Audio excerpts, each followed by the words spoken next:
When the Extension Service planted a seedling 100 years ago, they had big dreams.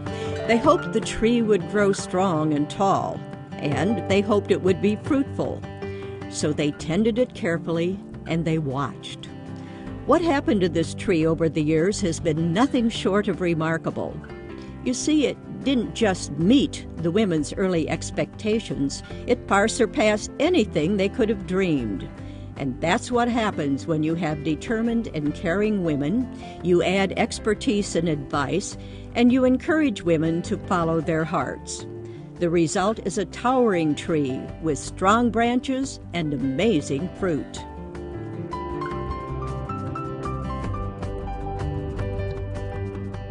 Just as roots help nourish a tree, food was at the roots of the Extension and Community Association. It started with clubs to help girls grow and preserve tomatoes. With Extension's guidance, these girls were wildly successful at turning their homegrown, home-canned vegetables into cash. Within a year, their mothers were forming their own clubs. They learned to grow more productive gardens to help feed their families well, can the extras, and sell the surplus. What started out as home demonstration clubs became known as Extension Homemaker Clubs in the 1960s, and today we're known as Extension and Community Association, or ECA Clubs. At first, many people didn't trust home canning to keep food safe to eat, but the trained women of ECA found they could feed their families healthy meals all year long, even in winter, thanks to safe canning practices. Women canned hundreds of jars of food. They canned tomatoes, green beans, and other extras from the garden. They also learned to preserve meat. This preserved food sometimes literally meant the difference between life or death, especially in the early days of ECA and during the Great Depression. The women sold surplus food to help their families stay afloat. But the women didn't keep their knowledge and skills to themselves.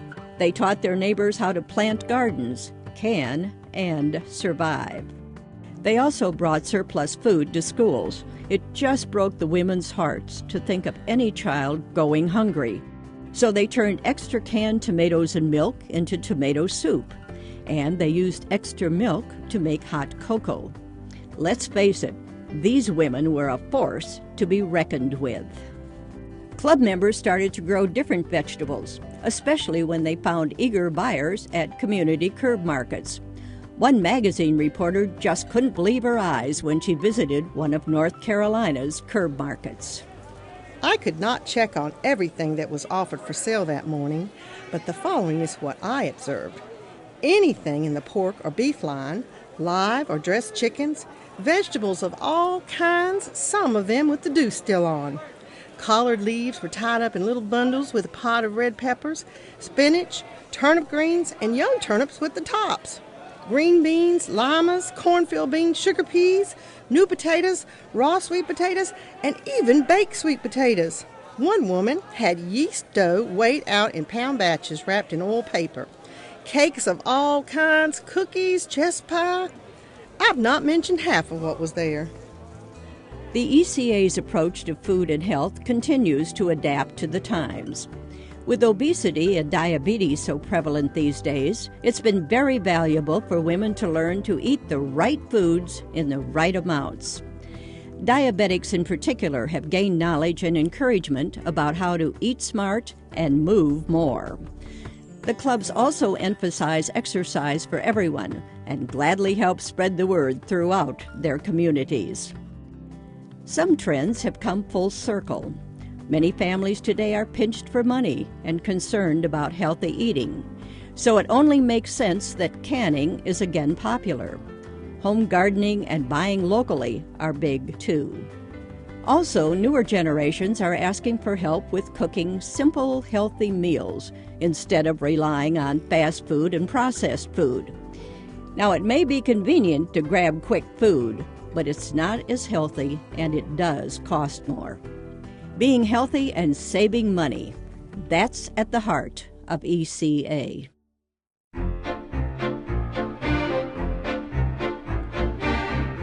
Few things are as vital to a family as its pocketbook.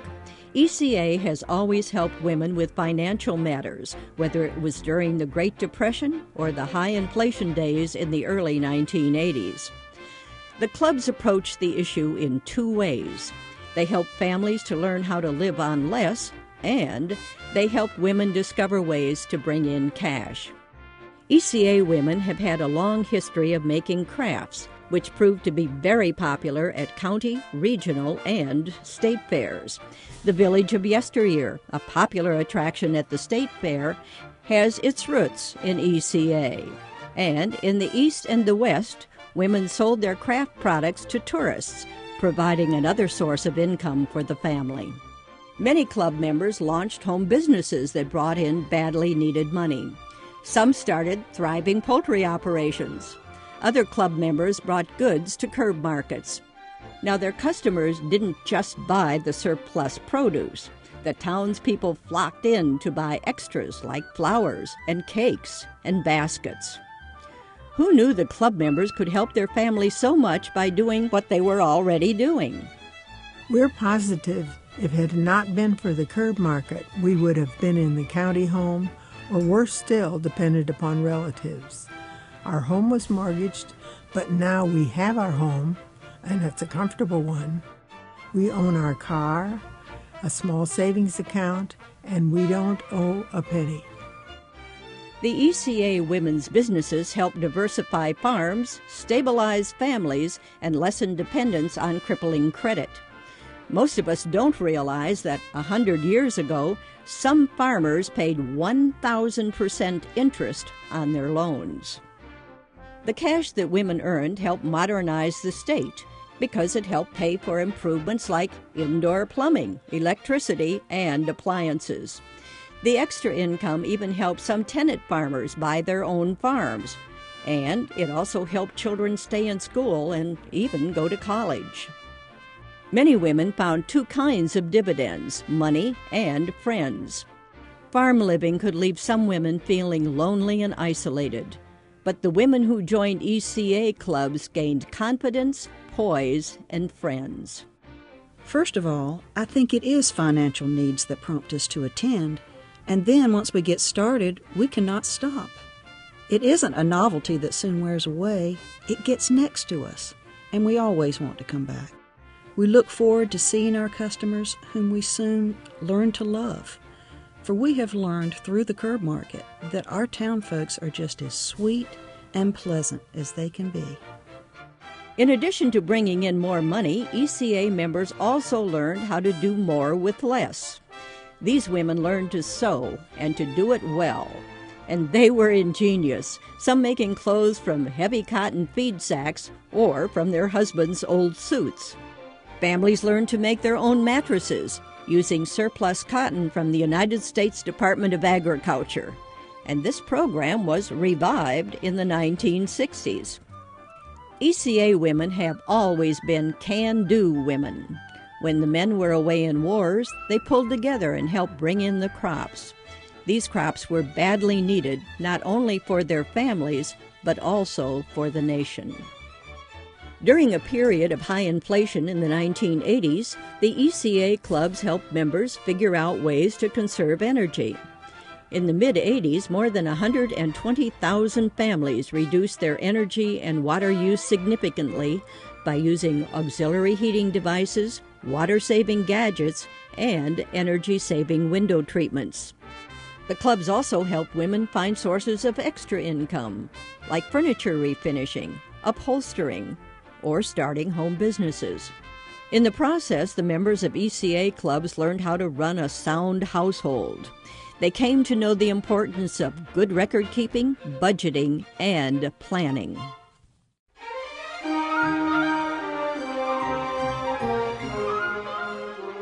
It's true that ECA women have always been close to their families and to one another, but their nurturing and caring has never stopped there.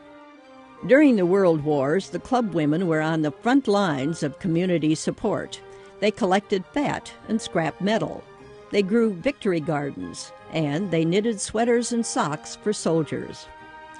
During the Great Depression, when times were desperate, the federal and state governments paid for seed and emergency workers, so club members could help those on the dole learn how to plant gardens and feed themselves.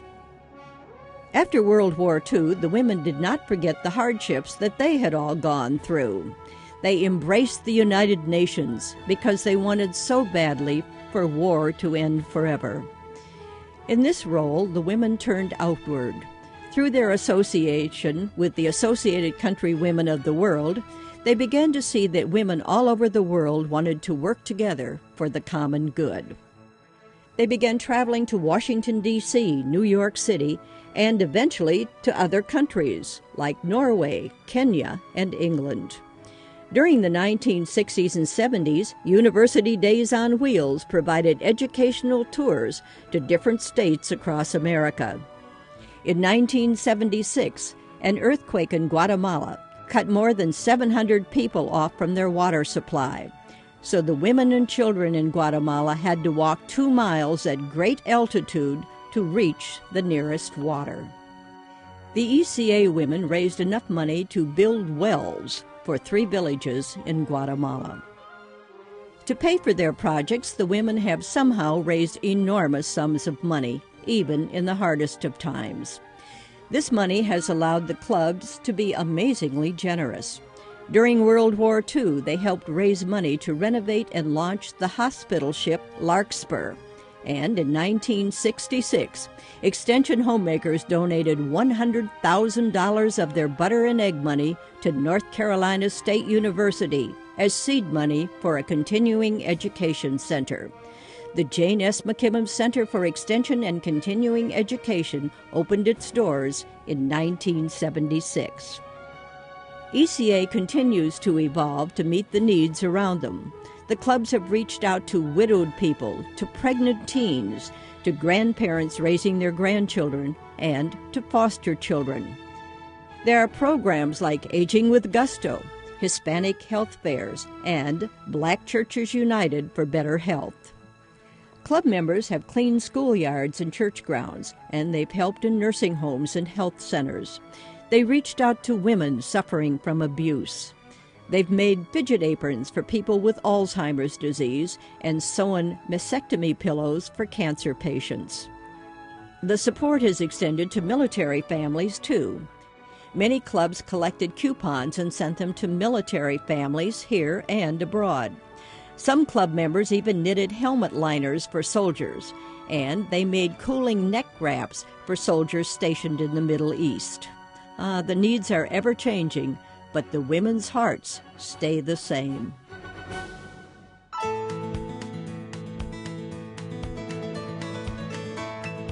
Now, it's a fact that the women of ECA know how to grow fabulous tomatoes, potatoes, and corn. But they know how to grow something else, too: minds. It started with their love of reading.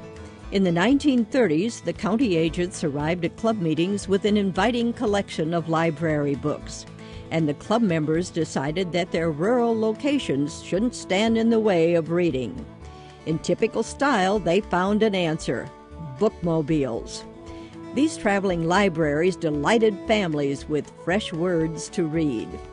Thanks to these books, rural folks got to travel to faraway places, learn new skills, and even laugh. Clubs also raised money to help establish libraries in their communities. Moving North Carolina from one of the most illiterate states in 1941 to the one with the most bookmobiles in 1957. Over the years, the ECA clubs continued to make reading a priority for all ages. They often supported local schools, and women spent countless hours tutoring children and reading to them. They filled shelves across the state with books that they bought. And some of the women also helped other adults discover the joy of reading. ECA clubs also donated books to many parents of newborns. The club women knew that early reading could give babies and preschoolers' minds a tremendous boost. NC State and NC-A&T State universities, the homes of ECA, have hosted many educational programs over the years, including Homemakers Week, when women from across the state came to campus for a week of training and social activities. There was even a very successful statewide music program conducted in partnership with the Department of Public Instruction. This program provided a wonderful way for women to connect with women from other communities and counties. From the early days, ECA Clubs found a way to send promising women to college by providing them with loans and scholarships. Their drive to help the students always got reinforced when the recipients wrote to them. Thank you, thank you, thank you more times than I can count. I've finally made it through midterm with a B average. I'm working very hard to be worthy of your support and trust.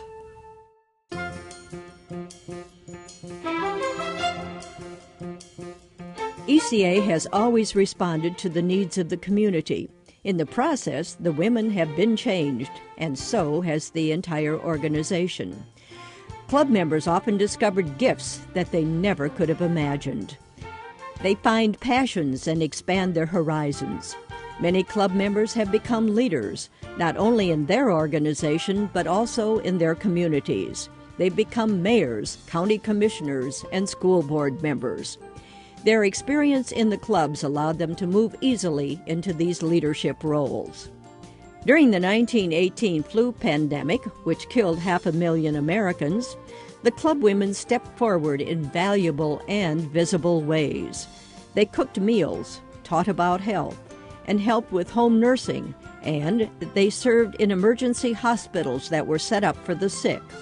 Our state found it had an amazing resource during this time of terror, an already in place organization of capable women who could quickly mobilize and respond. In the 1960s, black and white clubs began meeting together for the first time, and they found they shared many of the same interests and concerns. ECA women speak up at all levels. They've held voter registration drives, met with congressmen and legislators, and gotten involved in court watches.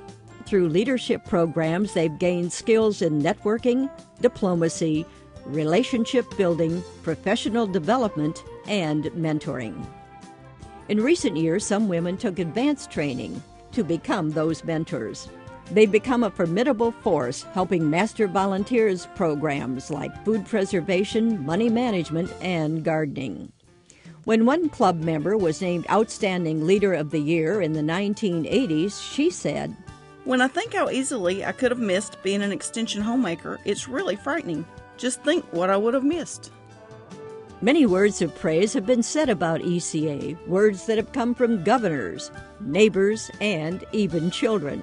Little Mary Jo Forehand attended Shawboro Club meetings with her mother in 1965, and Mrs. Forehand said, "She is a happy 3-year-old when this time comes." Recently, after going home from the meeting and saying her prayers, Mary Jo added, "Thank you, Lord, for the Home Demonstration Club."